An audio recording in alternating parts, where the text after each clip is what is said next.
అదే RTV app వార్తల్ని క్షణాల్లో చదివే అవకాశం ఉంటుంది. ఒక న్యూస్ పేపర్, ఒక టెలివిజన్ ఛానల్ మీ చేతుల్లో ఎప్పుడూ ఉంటాయి. మాట్లాడదాం. 2009లో ఈ గోపాలపురం ప్రజలు నమ్మి ఓటేసి గెలిపించడం అంటే సామాన్య విషయం కాదు. వెంకటరాజు ఇంకా గెలవలేదు. వెంకటరాజు గెలుపు కోసం ఇంతమంది వందల మంది జనం ప్రతి ఊరు తిరుగుతూ, ప్రతి వీధి తిరుగుతూ, మురళీ గారు లాంటి పెద్దలు ప్రతి గడప తొక్కుతూ రోజుల తరబడి శ్రమించి చెమటోడ్చి మా విజయాల కోసం పనిచేసి మా కోసం కృషి చేసి మమ్మల్ని ఎమ్మెల్యేలుగా మీరందరూ గెలిపిస్తే పార్టీలోకి జంపు, వేరే పార్టీలోకి, పక్క నియోజకవర్గంలోకి జంపు. ఓకే, గోపాలపురం నియోజకవర్గ వాసులు అమాయకులు అనుకుందాం, కాసేపు గెలిపించారు. పక్క నియోజకవర్గానికి జంప్ అయ్యారు, పక్క పార్టీలోకి జంప్ అయ్యారు.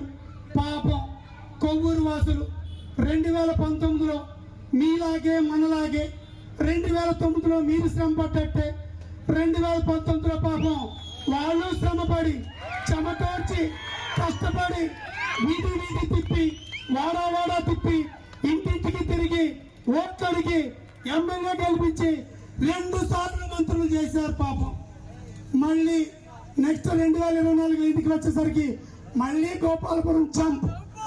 అయితే వారిని ఇప్పుడు ఊరు వాడ తిరుగుతున్న వాళ్ళకి నాదొక సలహా.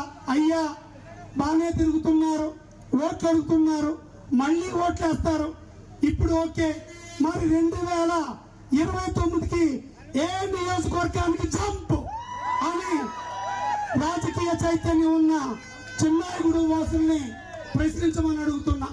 దీనికి తోడు సమయం లేదు కాబట్టి ముగుస్తున్నా.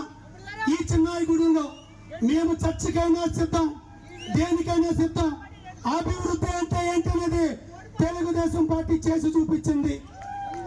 2014 నుంచి 2019 నుంచి వరకు ఈ ఇంటి ముందు, మన ఇంటి ముందున్న సిమెంట్ రోడ్ వేసింది Telugu Desam party, under ground drainage కట్టింది తెలుగుదేశం పార్టీ, మన ఇంట్లో ఉన్న టాయిలెట్స్ కట్టించింది తెలుగుదేశం పార్టీ, మన ఇంటి ముందు తిరుగుతున్న ఎల్ఈడి లైట్ వేసింది తెలుగుదేశం పార్టీ, స్కూల్ బిల్డింగ్లు కట్టింది తెలుగుదేశం పార్టీ, అంగన్వాడీ బిల్డింగ్ కట్టింది తెలుగుదేశం పార్టీ, పంచాయతీ బిల్డింగ్ కట్టింది తెలుగుదేశం పార్టీ.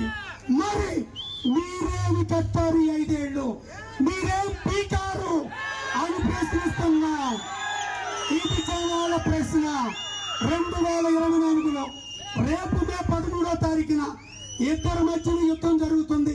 ఆ యుద్ధం ఎవరి మధ్యనంటే చిన్నాయిగూడెం జనానికి జగన్కి యుద్ధం. జగన్కి యుద్ధం. జనమంతా ప్రశ్నిస్తున్నారు అభివృద్ధి ఏది జగన్ అని.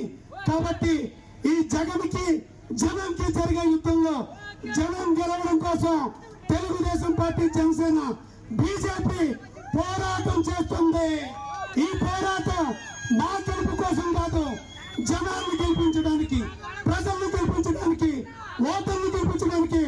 ఓటర్ మహాశైలారా, మీరు 2019లో 151 సీట్లు ఇచ్చి జగన్ గారు గెలిచారు, మీరు ఓడిపోయారు. కనీసం 2024లో మిమ్మల్ని గెలిపించడానికి మీరు సిద్ధం, గెలవడానికి మీరు సిద్ధమైతే మాతో సైకిల్. చంద్రబాబు నాయుడు గారు ఈవీఎం మీద సీరియల్ నెంబర్ 3 పేరు చంద్రబాబు నాయుడు గారు, గుర్తు సైకిల్. చంద్రబాబు నాయుడు గారు సీరియల్ నెంబరే వెంకటరాజుకి వచ్చింది. మీరు 3 మీద నొక్కితే అది చంద్రబాబు నాయుడు గారు సీఎంకి, మధ్యపాటి వెంకటరాజు ఎమ్మెల్యేకి.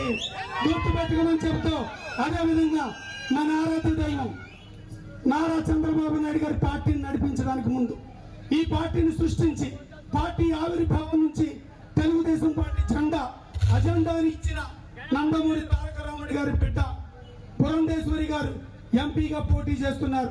వారి ఎన్నికల గుర్తు కమలం.